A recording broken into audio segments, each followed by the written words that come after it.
อมสินอัดวิดีโอ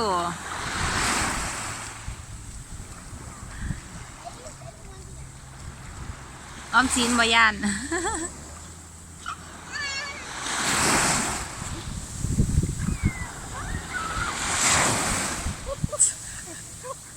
เป็นไงมันกินลงไปแล้วน่ะเข้าจมูกอ่ะน่ะบ่เบิงลูกเลยเนาะสุดยอดเลยเข้มน่ะแสบตาบ่บ่านี่น่ะขึ้นสมองแล้วมั้งน่ะเป็นไง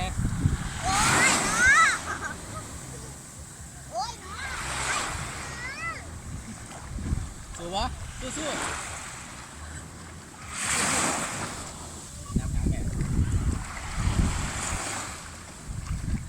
ไหม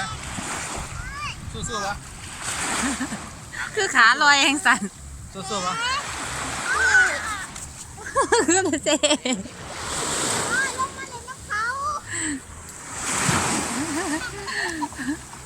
อมสินเต้